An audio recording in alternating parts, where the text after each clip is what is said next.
September is National Suicide Prevention Awareness Month. When you're trying to lead a normal life, and yet depression invades your every waking moment, the struggle of trying to pull off the charade can be more difficult than one could ever imagine. Depression and the signs of suicide all too often go hand in hand. People who don't live with someone suffering from depression, or battle depression themselves, have no idea how dark the whole of depression can be. A truly difficult and dark depressive episode can certainly lead the sufferer to contemplating suicide. It gives people a sense of control, particularly when the person battling depression feels as if they have no control over their life.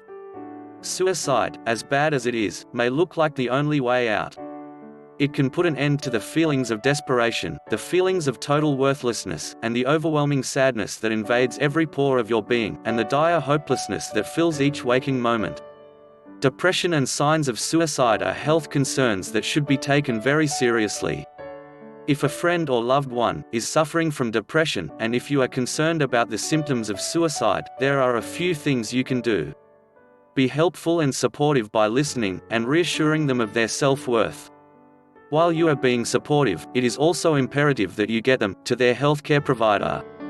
Oftentimes treatments for depression at this level can involve an increase in therapeutic counseling, an adjustment in medication, or even the addition of a new medication, or if the depression and signs of suicide are severe enough, hospitalization may be necessary.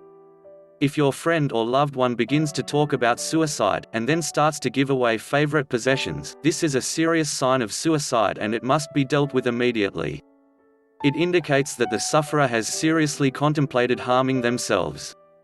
If they pull away from you and others who they love, if they begin to miss work or school, if they no longer care about things that they have always cared about, then these are negative signs that may be related to depression and suicide. If your friend or loved one begins to alter their normal behavior, starts or increases drug or alcohol use, with a depressive episode, then you should also take action. Sufferers who are seriously considering taking their own lives tend to pull away because they are attempting to make it less difficult on those they care about. Depression and signs of suicide may also include excessive outburst of anger, guilt, changes in eating habits, sexual promiscuity, and alterations in sleep habits. Don't ignore depression or signs of suicide. You will never forgive yourself if you ignored the signs and your friend or loved one ends up successfully committing suicide. Don't respond with inappropriate humor, indifference, or attempts to just cheer the person up. The only correct response is to be supportive and get them professional help. Call the National Suicide Hotline at 1-800-273-TALK or 911. This has been a public service message from Media Nui.